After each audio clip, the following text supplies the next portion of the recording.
Welcome back again. Auwal Rafsanjani, the Executive Director, Civil Society Legislative Advocacy Center, CISLAC, joins me right now. Mr. Rafsanjani, good to see you this morning. A happy new year. Thank you for joining us. I see you are in your vehicle, so thank you for joining us. It's actually a busy day. I hope you're in Abuja. So, but I'm in Abuja, yes. okay, now Yeah. let's get started. Speak to me about what your thoughts are concerning the president's actions around the suspension of Dr. Betta Edu that came in yesterday. Let's start with that. Thank you very much, and good morning, Nigerians. First and foremost, I think we must also appreciate the presidency for taking public outcry seriously. This is a departure from the previous administration where when Nigerians see something wrong and they speak about it and they demand for justice and they will just simply not do anything. So I think on this case, we must commend the president and the presidency for taking quick action to respond to the yearning and aspiration of Nigerians who have seen clear aberration and clear views of due process in this particular ministry.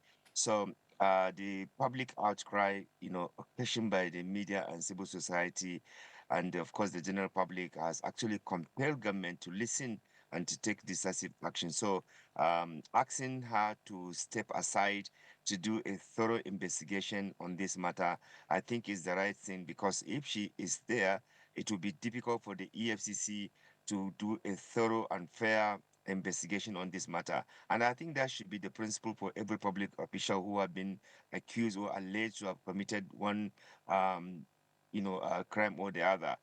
It is only proper that you step aside after your investigation, then you can come back. If you are clean, and if there are some indictment, then the best thing is for you to resign, because removal or suspension of public official usually is when you have corruptions, issue, or when you voluntarily resign, or when you are, no longer alive, or when you are incapacitated. So in this case, since there's an overwhelming allegation on the corruption that is involving the minister, actually asking her to step aside is the right thing that government should do. If Bola Tinubu has not taken this, then Nigerians will lose confidence on his ability to be able to do things, purely. And Okay. I think that is why we must commend the president for taking this action. Okay, let's take a look at what is happening right now around the poverty ministry. That's the Humanitarian Affairs and Poverty Alleviation Ministry. We've seen that the former minister is also under investigation with the EFCC. She was invited initially. She failed to honor the invitation. Yesterday, also Monday, January 8th, she was at the EFCC headquarters.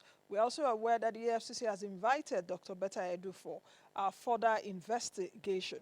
What would you say about this concerning the Humanitarian Affairs Ministry regarding what has been happening? Because if we go down memory lane, we also saw how the ministry, came distributed COVID funds, COVID-19 funds and palliatives, as it were. I remember that time in 2020, I had an interview even with the former minister Sadiq Farouk, and I was asking her as to the appropriation of how much was being used at that time. She really did not give me a clear message about that in terms of distributing cash. We are all in Nigeria. We know what happened at that time. So what will you say concerning the happenings in the Humanitarian Affairs Ministry? Then secondly, is there, because I've also seen some people ask the question, is there really a need for humanitarian and poverty alleviation ministry in Nigeria?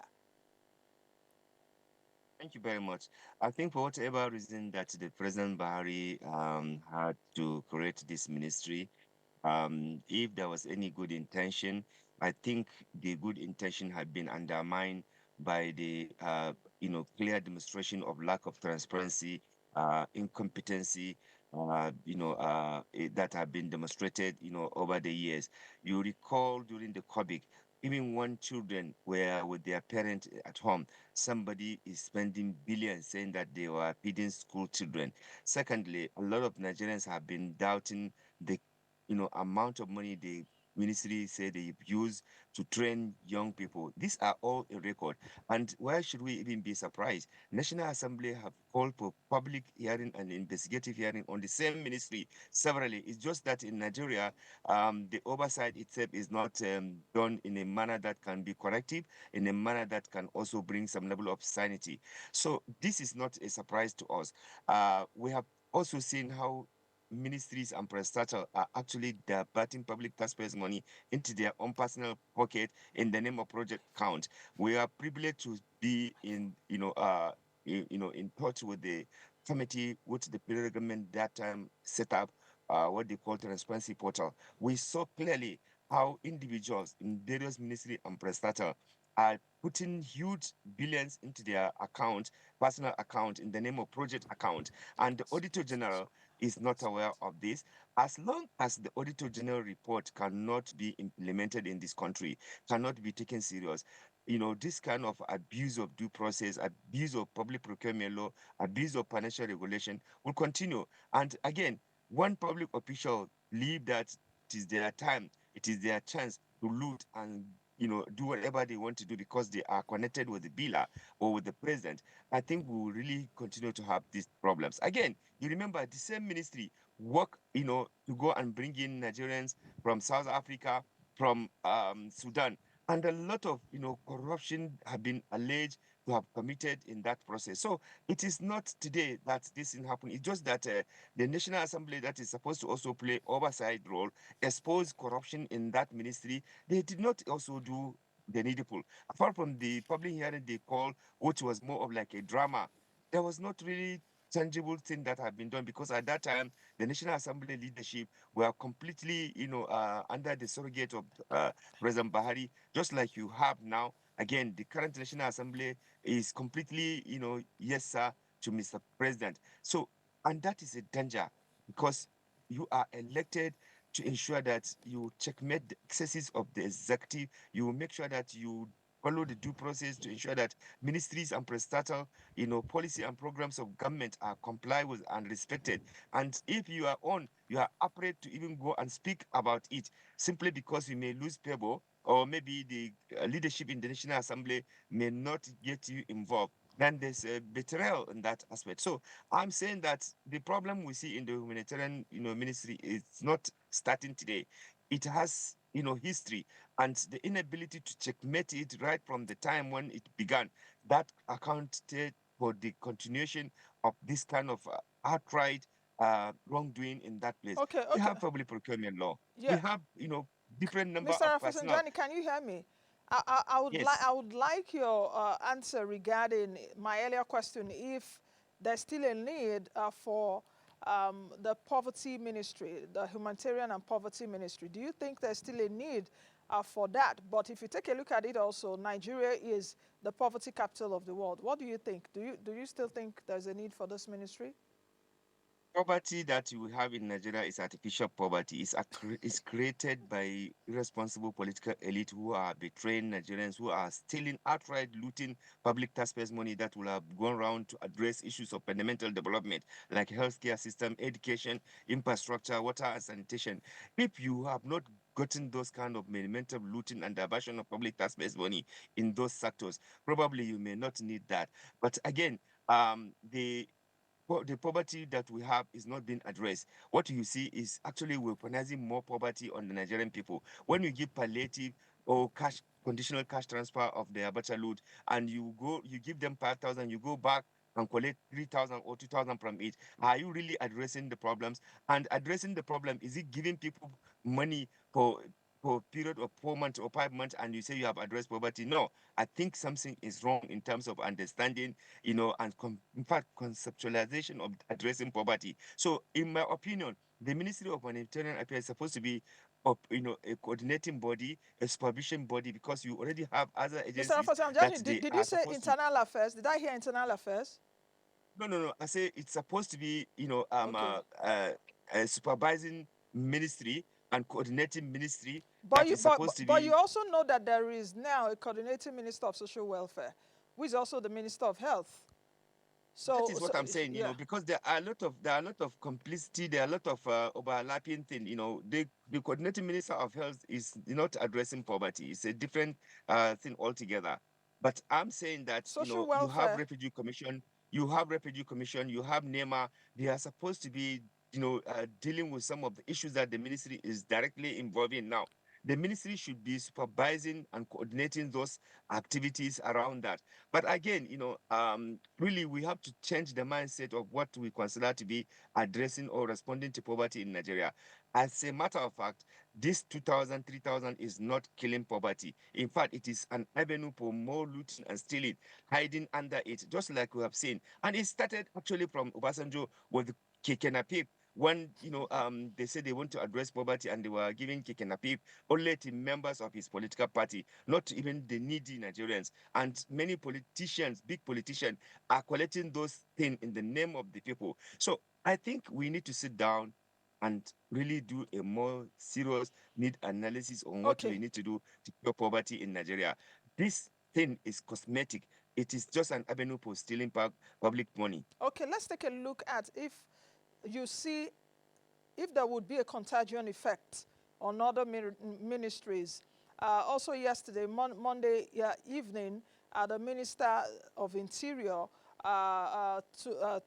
Mr. Ojo, did speak on Channels Television, in fact.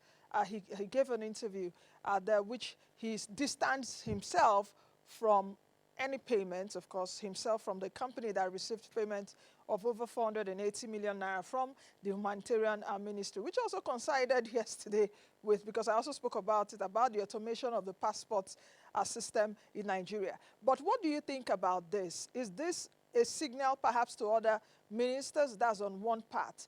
And if you see any contagion effect, will the president still move ahead and tell his guys, folks, you guys should be up and doing, because these are the same cabinet ministers, 48 of them, that a cabinet retreat was done just before we went home for the holidays in December, just a few months ago. And I assumed even at that time that ministers would definitely know the processes of public accounting and what have you. So if you take a look at that contagion effect and also take a look at the process of public financial management, what do you see concerning that? And if indeed this is a signal perhaps to other ministers, and if perhaps the interior minister would also be investigated further, because not many Nancy, people were so happy with the information he gave yesterday. Nancy, let us be honest. Virtually every ministries and prestator in Nigeria are doing the same thing. So if you are going to do this, you have to do a thorough reforms to make sure that you take stringent condition or position against any public official that is directly breaking the rules that we have in this country. All the rules are very clear. For example, the Minister of Interior knows that as his wife is a director himself, he was a director even though he said he resigned, which means that the conflict of interest has already been established.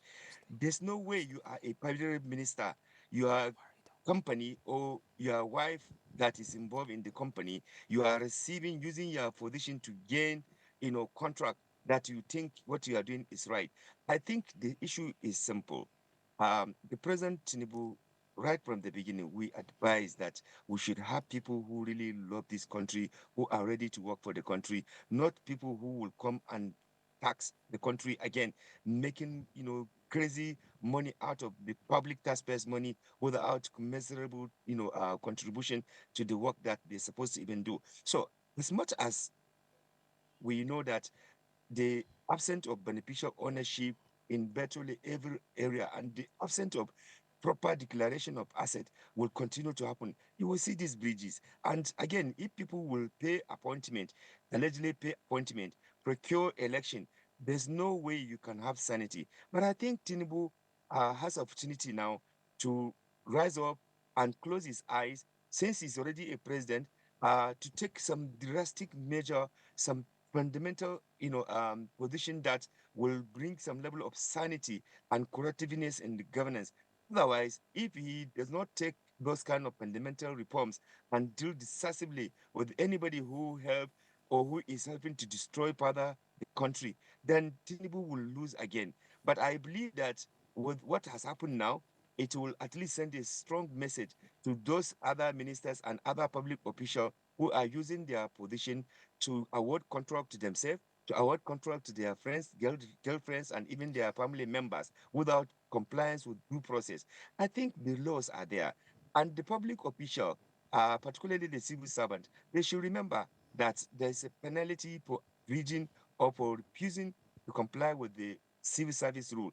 If politicians push you or you push or the vice versa, you know there's a repercussion. So I am just appealing to the president to allow an independent pre-hunt by EFCC to conduct a thorough investigation. And if they come out with the recommendation, let those recommendations be implemented. Okay. Otherwise, this impunity, this outright looting and stealing will continue, and Nigeria will continue to be borrowing money only for some individual official to be siphonning Yeah. that money. Okay, thank you very much. And it's good that you even raised this point, because even this alleged misappropriation of funds we're talking about, these monies in questions, this money in question, are actually borrowed funds. So, it's just really unfortunate. But of course, the proper authorities are investigating right now. The Minister of Finance too has also been given a task to, reform and also perform a diagnostic. Let's see what happens. It's actually a January of jinx, as I call it, because just a few days into the new year,